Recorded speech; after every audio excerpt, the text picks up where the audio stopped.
Arroba en contexto piso y arroba Carlos Penaloza, nuestras cuentas en redes sociales 0412-700-7606, es el número del WhatsApp donde ustedes también pueden ser parte de nuestro espacio con sus preguntas y comentarios con respeto, como siempre hacemos la aclaratoria, también hacemos la aclaratoria por ciento, no colocamos notas de audio, no atendemos llamadas telefónicas, textos, solamente por texto a través de WhatsApp, para que puedan participar en el espacio y ahí el número lo tienen entonces en pantalla.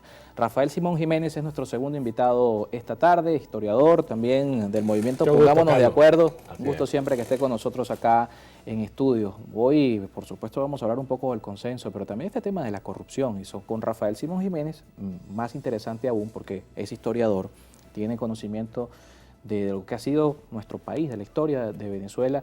Y ayer hablábamos un poco respecto a eso con Enrique Ochoa Antich y le consultábamos dónde se robó más, si en la cuarta o en la quinta. ¿Cómo lo ve Rafael Simón Jiménez? Mira, yo fui opositor a todos los gobiernos de la Cuarta República y denuncié, yo era entonces dirigente político en Barinas y fui implacable, eso lo sabe todo el pueblo de Barinas, contra la corrupción. Es más, era mi tema fuerza.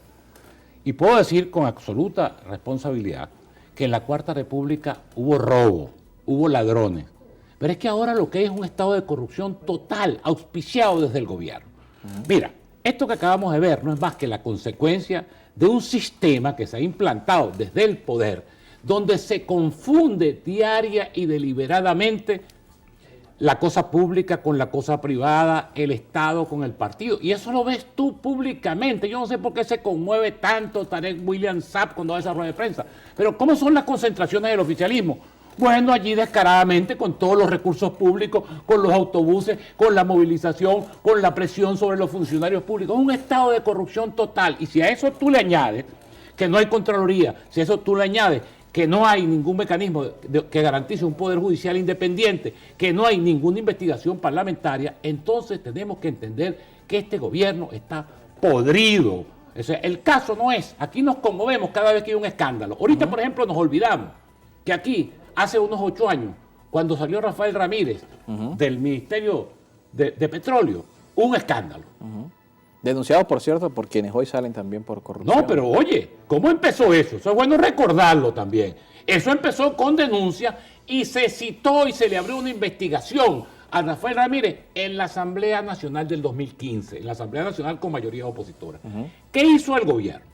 El gobierno logró que el Tribunal Supremo de Justicia le diera un recurso de amparo y aparecieron denunciando y rasgándose las vestiduras por la honorabilidad y por la honestidad y por la pulcritud y por la eficiencia de Rafael Ramírez. Por supuesto, después vino la ruptura y lo tiraron al basurero.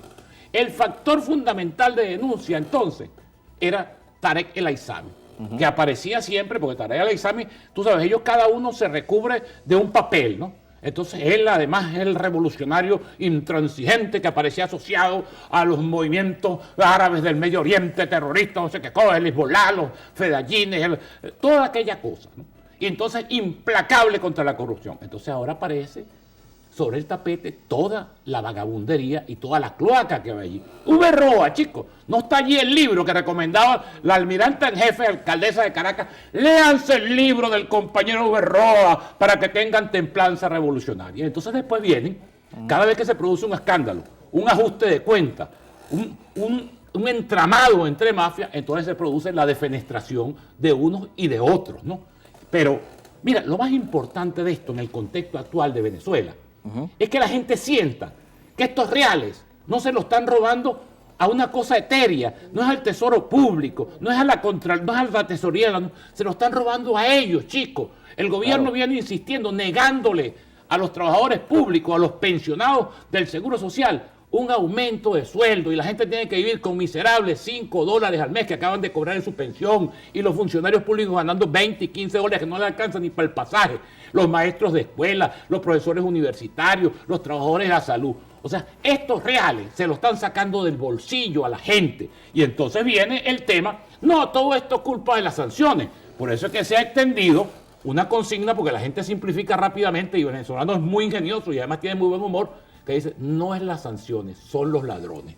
Porque en efecto, quienes, por cierto, censuramos sin cortapisa las sanciones, porque consideramos que tienen dos defectos gravísimos. Las sanciones impuestas por el gobierno norteamericano recaen sobre todo sobre los más pobres. Claro, bueno, y ahí tú ves la vida de boato, de francachelas, de exhibicionismo descarado que tenían todos estos prohombres del chavismo. A ellos no les pasa nada. Ninguna de esas sanciones los toca en lo más mínimo, ni a ellos, ni a su entorno, ni a su familia. Esas sanciones agravan la situación de los más pobres y de los más vulnerables. Pero además, desde el punto de vista político, le brindan al gobierno un argumento que es el mismo argumento que viene utilizando el gobierno de la dictadura cubana de hace 60 años para justificar el hambre, el padecimiento y la esclavitud de la gente tras el tema de las sanciones. Son las sanciones. Ellos quebraron a PDVSA, ellos acabaron con el sistema eléctrico, ellos han saqueado y depredado el país abundantemente y entonces aparece el tema de las sanciones. Por eso es que las sanciones son absolutamente impertinentes y a uno le llama la atención que el primer imperio de la tierra con todo su poder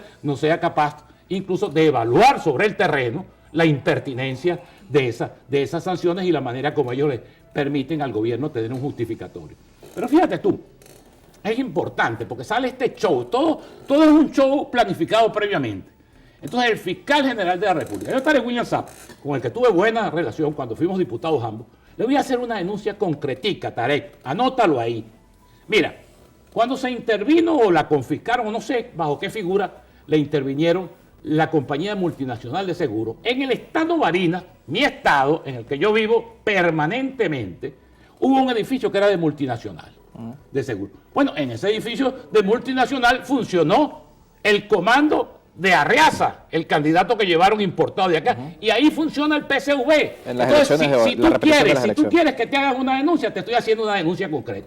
¿Por qué? No, es que a raíz de esto han salido denuncias en redes sociales. Bueno, es lo que te estoy diciendo, pero como se rasga la vestidura en esta cómica de unos y otros, porque al final todos son de la misma cosa, porque todos son el contralor, el fiscal, el presidente del Tribunal Supremo, todos son del PSV, todos son del partido, todos son de la misma macolla, todos son de la misma rosca. Y entonces quieren, porque no solamente es que roban y depredan y arruinan al Venezuela, sino que además quieren presentarse ahora, como dice Jorge Rodríguez, que este es el gobierno que más ha combatido la corrupción.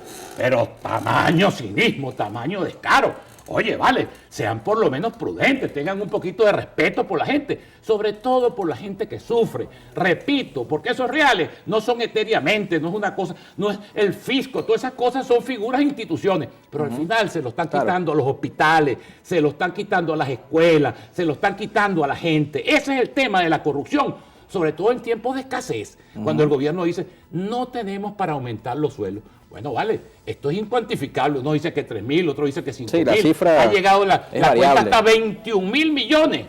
Bueno, entonces, chicos, si se roban 21.000 millones de dólares, ¿qué va a haber para aumentar sueldos? ¿Qué va a haber para los hospitales? ¿Qué va a haber para que los niños? ¿Qué va a haber para los 7 millones y medio de venezolanos que han tenido que irse huyendo de Venezuela para poder encontrar la subsistencia en otros lugares? Por eso es que la corrupción, en tiempos de abundancia, la corrupción es una lacra moral y ética, pero en tiempos de crisis es una lacra social, porque afecta el modo de vida y afecta la existencia, afecta la solución de los problemas de la mayoría del país. Nos toca hacer una pausa. Lo veíamos en los comentarios de la participación anterior de la entrevista, que la gente entonces, bueno, la opción más racional, por supuesto, para los quienes creemos en la democracia sería votar por una opción diferente, claro. Pero las opciones políticas de hoy, quienes que están sobre el tapete también tienen sus denuncias de corrupción. Entonces, ¿dónde deja eso a la ciudadanía? Lo conversamos al regreso con Rafael Simón Jiménez, que es historiador y también del movimiento Pongámonos de Acuerdo. Vamos a leer también sus comentarios en redes sociales. Recuerden, @encontextopisoy, @Carlos Penalosa y por supuesto el WhatsApp 0412-700-7606.